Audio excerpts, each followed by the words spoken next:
hoping to win back a larger share of the market. CNN technology correspondent Rick Lockridge reports. In the cutthroat video game industry, one word seems to be all-powerful. The graphics. Graphics. The graphics. Better graphics means it's more realistic. And embattled Sega's new Dreamcast video game console is graphically better. The first home unit able to handle 128 computer bits of data at once.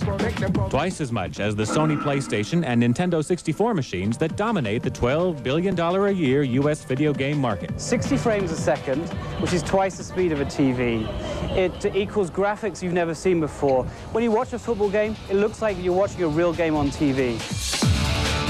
Video game images are made up of tiny polygons. Dreamcast can draw 3 million of those polygons a second, up to 15 times more than competing systems. Does that make that much of a difference to a player? Yes, it does. It's more exciting. It's really smooth. I didn't see any errors. Sega's errors as a company, though, have been well documented. Its last home console flopped, and it's seen its market share plummet from more than 50% to about 1%. Can Dreamcast end Sega's nightmare? They have a lot banking on the Dreamcast. Again, they're a leap. It's sort of a leap in video game technology, and Sega's going to use this to make a comeback into the marketplace. The $199 Dreamcast comes with a built-in modem, making it the first set built for online gaming. 18 games will be available right away. You can fight, fish, or skateboard. There's also a much-anticipated football game, NFL Y2K. Which, to quote all the media today, is saying this is by far the best sports simulator ever brought to gaming. Sonic will have to run pretty fast to catch Nintendo and Sony, but Sega's off to a good start there, having already pre-sold 300,000 of the Dreamcast consoles. The company hopes to sell 1 million units by Christmas. Rick Lockridge, CNN, Los Angeles. You don't have to go to Wall Street to find the hottest thing on the market right now. It's PlayStation 2 video game consoles, and Triangle stores are getting ready to put them on sale tomorrow. However, folks are lining up right now to make sure that they get the season's most popular gift. NBC 17's Larry Pickett is taking in all the action. He joins us now live from Raleigh with the story. That's right, Byron. Tomorrow morning at 8 a.m., Target, along with other retail electronic and consumer stores in the Triangle, will put on sale the brand new PlayStation 2. Are you camping out too? It is expected to be the biggest consumer electronic launch in history. It's just the newest. On Thursday, Sony will release its PlayStation 2 game console to the public. I heard that they're only going to be getting about 24. This took longer than the Dreamcast, so I'm expecting it to look even better than that. Due to a shortage in components needed to make the product, Sony has only shipped 500,000 units to the U.S. for its initial launch date of October 26th. But the company expects to ship 1.4 million systems before the end of the year. This is going to be the big thing for Christmas. I'm getting kind of scared that I might have to stand in line. With features like a DVD player and a CD player, the PlayStation 2 is not only being called a video game system, but an entertainment console. I think it's going to be the future of home entertainment. Are there any specific features that you're looking for on it? Yeah, the DVD player and the internet. Oh, just killer graphics, and I love the backwards compatibility. 26 games will be available on launch day from developers like Electronic Arts, Namco, and Konami, ensuring gamers a wide selection of titles to choose from. Definitely Tekken. I'm not sure what else yet. The Tick and Tag. Why do you like that game? Because it's wrestling. The unit will retail for $299, but since Sony's shipment will be limited, Sega's $150 Dreamcast may serve as a second-place alternative this holiday season. And don't expect this to be the last video game rush, because competitors Microsoft and Nintendo are coming out with new consoles in the near future. For NBC 17 News at 6, I'm Larry Pickett.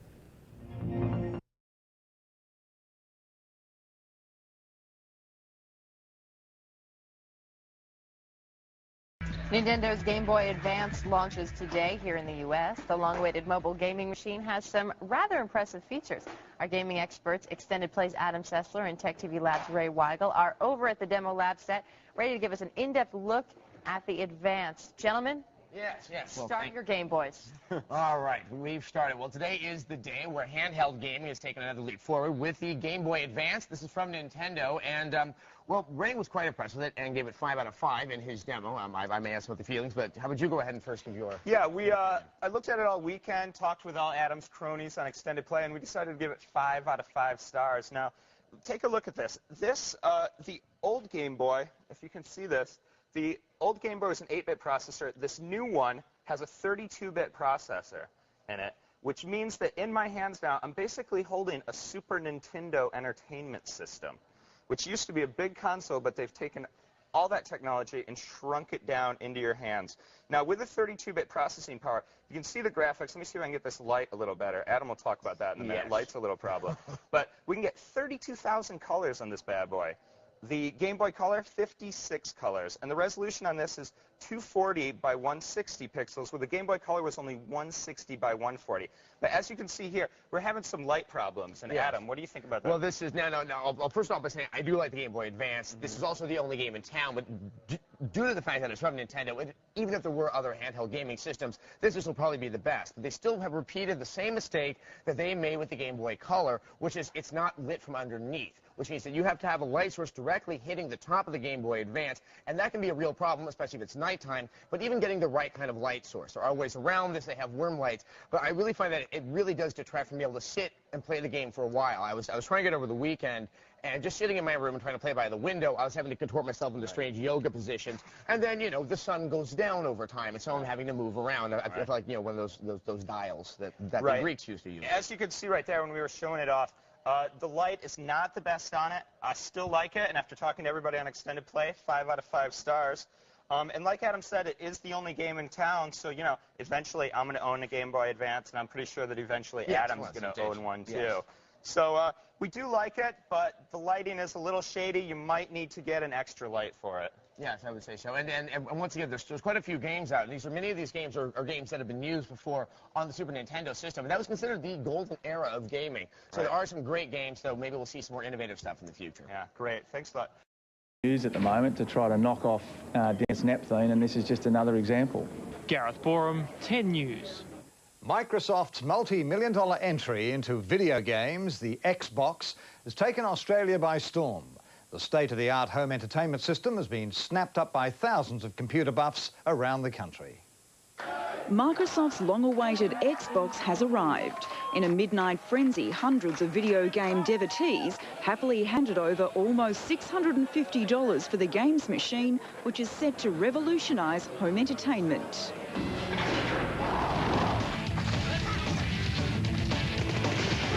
Microsoft says Sony's PlayStation 2 has finally met its match, that Xbox packs a bigger and better punch.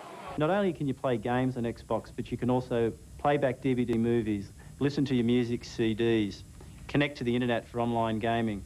The console makes more than 250 sounds at once, giving enthusiasts an experience as close to real life as virtual reality can be.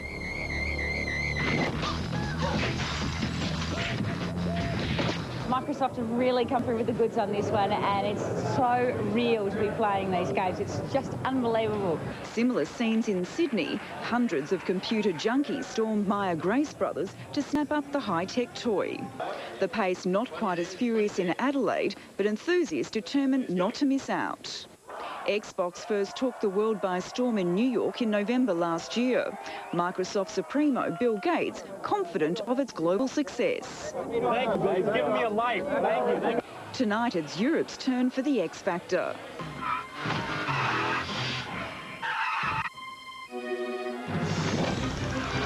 Raquel Stevens, 10 News. And now Game war is heating up tonight. Nintendo's GameCube system is about to hit the stores, but some lucky people are already playing the games. Kathleen Trigg joins us now with the story. Kathleen?